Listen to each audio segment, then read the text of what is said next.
We are back talking about estate planning and wills. Again, For All Statewide Service Day is this Friday from 10 a.m. to 7 p.m., which brings us to this right here. Okay, next question we have. If one of 3 kids are picked as your administrator and your power of attorney, do they automatically receive a sum of money that the other 2 does not receive? So within that power of attorney, we typically will write whether or not they can receive compensation for their role. And then for a will, the role of an executor, the statute allows for up to 5% of the assets of the estate to be awarded as a commission. So that would be the fee that they would get. However, if you don't want them to get a fee at all, you can write that into the will, or if you want them to get less or even more, you can write that into the will. Another question we keep getting from a few people, could you explain what a ladybird deed is? Okay, so a ladybird deed is when you give somebody a life estate. So you deed the property to one of your children, for example, and you retain a life interest in the property. However, there's an added component so that it's not just a life estate. The ladybird deed also means that you have the right to change your mind. That makes sense. Okay, so the next question, if you put your assets in a trust, do you still need a will? Well, yeah, you have what's called a pour-over will, and it's a much simpler will. And basically, it almost works like a Venn diagram, and it says, hey, if I forgot to put anything in my trust during my life, my trust is still the dispositive document. It's the document that says who gets what.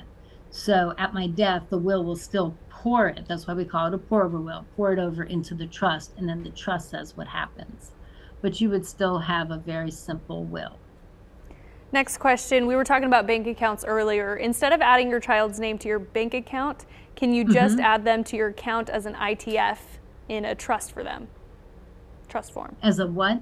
Can you add them on your account as an ITF? I don't think I'm familiar with that term. That's okay. ITF? We will keep moving on. In trust for, you don't know what it is, and I don't. Okay, so then the next question somebody else is using, yeah. Yeah.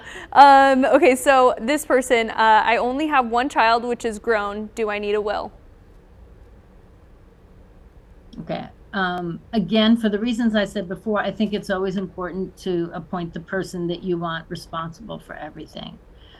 However, having said that, if you have no spouse, and only 1 child, and they're going to get everything, I mean, it will default to them at the end under the statute. So that may be one rare circumstance where it really won't come out any different. Another question we have here, mom has terminal cancer, sister and this person are already listed and shown on the property at the beach. They don't want to share the ownership with the sister and would rather sell and split the profits. So they're asking, can I make my sister sell or buy me out? The mom does not have a will. So mom should get a will and should direct in the will what she wants to happen. So if that property should be sold, then she should direct the executor she gives the property to the executor with the specific direction to sell it and divide the proceeds. That's going back to that first example I gave you at the beginning of the segment, where I said, it's really hard for people to co-own property. And if they don't agree on what's supposed to happen, it ends up oftentimes in the courts. So have mom do a will where she directs what happens. The next question, if there is no will and I've been named the administrator of the estate, how do I get the deed to my parents' house in my name? Okay, so that's the interesting thing. In North Carolina, real property is not a part of the probate estate unless the will directs it to be, or unless the administrator needs to pull the real property back into the estate to pay the debts of the deceased person. And the only way you can pull it back in if the will doesn't say so is by a court action. So it's kind of a multi-layered question. You don't do a deed because the North Carolina property passes automatically to the heirs, whether that's whoever the heirs are, the beneficiaries are under the will, or who the statutory heirs are when there isn't a will. So if the administrator is trying to pull it back in to pay debts, they go through the court.